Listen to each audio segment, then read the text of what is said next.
நீதிமன்றத்திலே எதிர்மனு தாக்கல் செய்த போது அதை முழுமையாக படித்து பார்த்த நீதிபதிகள் சிறப்பான ஏற்பாடுகள் இந்த ஆட்சியின் சார்பில் ஏற்படுத்தப்பட்டிருக்கின்றது என்று கூறியதோடு மட்டுமல்லாமல், உங்களை போன்று விளம்பரத்திற்காக இந்த வழக்கு தொடுக்கப்பட்டிருக்கின்றது, ஆகவே தள்ளுபடி செய்கிறேன், உங்களுக்கு ஃபைன் அளிக்கப்படும் என்றவுடன் அந்த மனுதாரர் மனுவை திரும்ப பெற்றுக்கொண்டார்.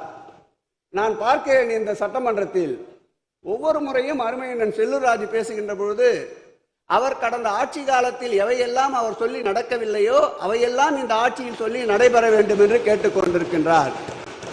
நேற்றைக்கு கூட அவர் பேசுகின்ற பொழுது கல்லூரி வேண்டும் என்று இந்த ஆட்சியில் தான் நடைபெறும், கடந்த ஆட்சியில் நடக்கவில்லை என்பதால் தான் இந்த ஆட்சியில் உங்களை அமர வைத்தார்கள் என்று கூறினார். இன்றைக்கு பேசும்போது கூட டாஸ்மாக் கடைகள் அவர்கள் காலத்திலே மூடப்படவில்லை, உங்கள் ஆட்சி காலத்தில் மூடப்பட வேண்டும் என்பதை போல் கோரிக்கை வைத்திருக்கின்றார். நிச்சயம் இதையும் உங்களால் செய்யாததை, உங்களால் இயலாததை செய்து முடிக்கின்ற ஆற்றல் படைத்த ஆட்சிதான் இந்த திராவிட மாடல் ஆட்சி என்பதை நான் இந்த நேரத்தில் கூறிக்கொண்டு, சித்திரை திருவிழா நிகழ்ச்சி, அவர் கூறியது போல கொடியேற்றம், அவர் கூறியது போல மீனாட்சி பட்டாபிஷேகம், அவர் கூறியது போல மீனாட்சி திருக்கல்யாணம், அவர் கூறியது போல தேரோட்டம், அவர் கூறியது போல அழகர் புறப்படுதல், அவர் கூறியது போல ஆற்றில் இறங்குதல், அவர் கூறியது போல எதிர் சேவை அனைத்தும் சிறப்பாக நடைபெறும். நாங்களும் திருவிழா 3 நாட்களும் நானும் அந்த மாவட்டத்துடைய அமைச்சர்கள் அண்ணன் மூர்த்தி அவர்களும் அண்ணன் பிடிஆர் பழனிவேல்ராஜன் அவர்களும் உங்களோடு இருப்போம். ஞாயிற்றுக்கிழமை எங்கள் ஆய்விலே நீங்கள் கலந்து கொள்ள வேண்டும்.